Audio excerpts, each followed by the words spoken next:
কুল in কুনতুম তুহিব্বুনাল্লাহ, নবী আপনি পৃথিবীর মানুষকে বলেন, আপনি পৃথিবীর মানুষের কাছে এই মেসেজ দেন, আপনি পৃথিবীর মানুষের কাছে এই বার্তা দেন। আপনি পৃথিবীর মানুষের কাছে কি মেসেজ দিবেন?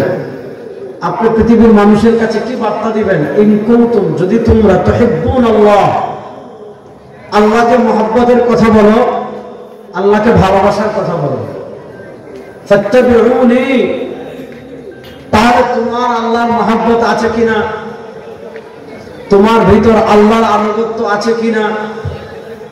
দেখেন, দুনিয়াতে যারা নিজেদেরকে মুসলমান পরিচয় দেয়, মানুষের সামনে যারা নিজেদেরকে মুসলমান পরিচয় দেয়, তারা অন্তত এই পয়েন্টে সবাই একমত হয়। কাদিয়ানি বলেন, তারা বলে আল্লাহ এক, আর তারা মুহাম্মদুর রাসূলুল্লাহ শেষ নবী না বলার কারণে তারা কাফের। পৃথিবীতে যারা নিজেদেরকে মুসলমান পরিচয় দেয়, সে দেওয়ানবাগী হোক, আটরশি হোক, মাইভান্ডারি হোক, চন্দ্রপাড়া হোক, সুরেশ্বর হোক, কুতুববাগ হোক, এই যে বন্ডদের অভয়ারণ্য বাংলাদেশে, ঠিকই না?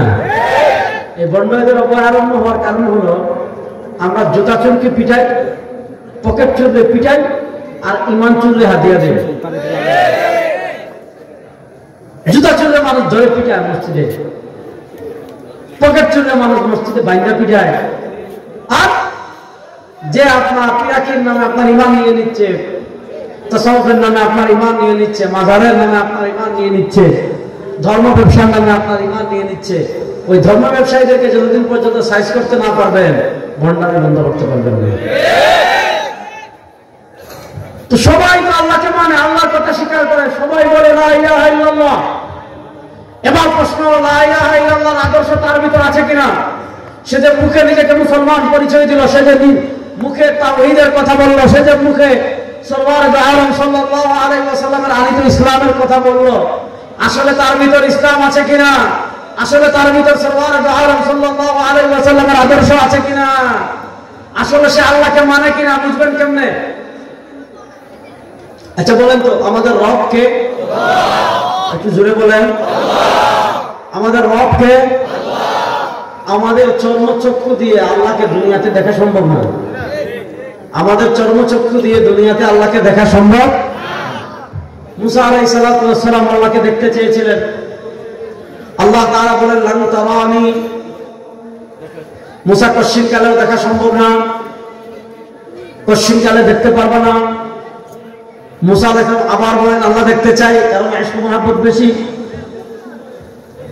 মুসা আলাইহিস সালাতু ওয়াস সালাম যখন পিড়াপিড়ি করছেন, আল্লাহ তাআলা মুসা আলাইহিস সালাতু ওয়াস সালামকে বলেন উনজুর ইলাল জাবাল ফাইন ইসতাকাররা মাকানাহু ফাসাওফা তারানি। মুসা, ওই যে তুর পাহাড় দেখা যায়, ওই তুর পাহাড়ের দিকে একটু তাকাও, ফাইন ইসতাকাররা মাকানাহু ফাসাওফা তারানি।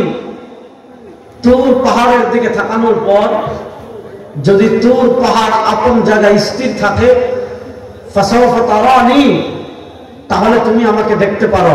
লম্বা আলাপ। মুসা আলাইহিস সালাম তুর পাহাড়ের দিকে তাকিয়েছেন, আল্লাহ তাআলা তার রহমতের একটা চাদর সরিয়েছেন,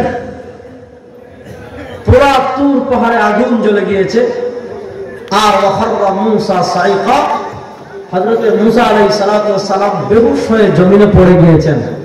তাহলে বোঝা গেল মুসা আলাইহিস সালামের মতো জালিলুল কদর নবী, ওয়া কাল্লামাল্লাহু মুসা তাকলিমা, যে মুসা আল্লাহর সাথে সরাসরি কথা বলেছেন। কোরআনের পাতায় পাতায় পাতায় পাতায় পাতায় পাতায় পাতায় পাতায় আপনি নবী মুসা আলাইহিস সালাতু ওয়াস সালামের আলোচনা পাবেন। এমন জালিলুল কদর নবী তার চক্ষু দিয়ে দুনিয়াতে আল্লাহকে দেখতে পারেননি। তাহলে বোঝা গেল দুনিয়ার চর্মচক্ষু দিয়ে আল্লাহকে দেখা সম্ভব না। হ্যাঁ, জান্নাতে মানুষ, জান্নাতের সবচেয়ে বড় যে নিয়ামত সেটা হলো রুয়াতুল্লাহ। ইন্নাকুম তারাউনা রাব্বাকুম কামা তারাউনাল কামারা ফি লাইলাতুল বদর। পূর্ণিমার চাঁদ যেমন সারা দুনিয়ার মানুষ একসাথে দেখতে পারে, সারা দুনিয়ার মানুষ একসাথে যদি পূর্ণিমার চাঁদ দেখে আকাশে, ধাক্কাধাক্কি করা লাগবে না, মারামারি করা লাগবে না, ঠেলাঠেলি করা লাগবে না। সারা দুনিয়ার মানুষ যেমন একসাথে পূর্ণিমার চাঁদ দেখতে পারে, জান্নাতের সকল জান্নাতীরা একসাথে আল্লাহ রাব্বুল আলামিনকে দেখবে। কিন্তু দুনিয়ার চর্মচক্ষু দিয়ে আল্লাহকে দেখা সম্ভব না। আমি আল্লাহকে দেখছি না, মনোযোগ, আমি আল্লাহকে দেখছি না, আমি আল্লাহর কথা শুনছি না, আমার কাছে আল্লাহর ওহী আসছে না, আমার কাছে জিবরিল আসার কোনো সম্ভাবনা নাই, আপনার কাছেও জিবরিল আসার কোনো সম্ভাবনা নাই, আপনার কাছে আল্লাহর পক্ষ থেকে গায়বের কোনো খবর আসার কোনো সম্ভাবনা নাই, আপনার কাছেও কোনো সম্ভাবনা নাই। তাহলে প্রশ্ন হলো, আমি আল্লাহকে দেখলাম না, আমি আল্লাহর কথা শুনলাম না, আমার কাছে আল্লাহ রাব্বুল আলামিনের পক্ষ থেকে বার্তা আসলো না, তাহলে আল্লাহকে না দেখে, আল্লাহর কথা না শুনে, আল্লাহর বার্তা না পেয়ে আমি দুনিয়াতে আল্লাহর আনুগত্য কেমনে করব? শুনেন, দুনিয়াতে কেউ এই কথা বলে না যে আমার পথ আল্লাহর পথ না। সবাই বলে আমার পথ ইসলামের পথ, সবাই বলে আমার পথ আল্লাহর পথ। দেওয়ানবাগীর টাটকা মুশরিক দেওয়ানবাগী যে বলছে জান্নাতে নাকি সে মা ফাতেমাকে বিয়ে করবে। শয়তান কবি, শয়তান কবিটা আমার চারো বড় শয়তান। সে বলছে কি জানেন? সে বলেছে মুহাম্মদ সাল্লাল্লাহু আলাইহি ইসলাম নবী করিম ইসলামের পরে মরে গেছিল, আর 1400 বছর পরে এই ফুটকা কাদিয়ানি বলতেছি দেওয়ানবাগী, সে নাকি আবার মরা ইসলামকে জীবিত করেছে। দেখেন এই কুখ্যাত মুশরিক দেওয়ানবাগী, সে বলে তার ইসলাম আসল ইসলাম। আপনাদের কুমিল্লায় দেখলাম এক ভণ্ড মাজারে গাঁজা খায়, তারা সাংবাদিকরা জিজ্ঞেস করেছে গাঁজা খান কেন? সে বলছে মাজারে গাঁজা খাওয়া জায়েজ। কেন জায়েজ? দলিল দিচ্ছে যে মাজার গাছ এটা তো আমরা কেউ সৃষ্টি করি নাই। দেখেন নাই যে মাজারের গাছ এটা যেহেতু আল্লাহ সৃষ্টি করেছেন, গাজার গাছ, হ্যাঁ গাজার গাছ এটা যেহেতু আল্লাহ সৃষ্টি করেছেন, সুতরাং 2.1 পয়েন্ট পর্যন্ত গাঁজা খাওয়া যায়।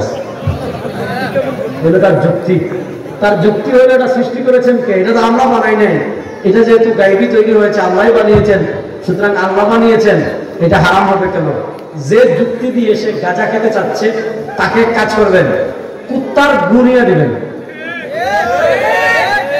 কুত্তার গু আর বান্দরের গু একত্রিত করে স্যুপ বানাইয়া দিয়া বলবেন, যেই যুক্তিতে তুমি গাঁজা খেতে চাচ্ছ, এই যুক্তিতে তুমি কুত্তার গু এবং বানরের গু স্যুপ খেতে পারবা।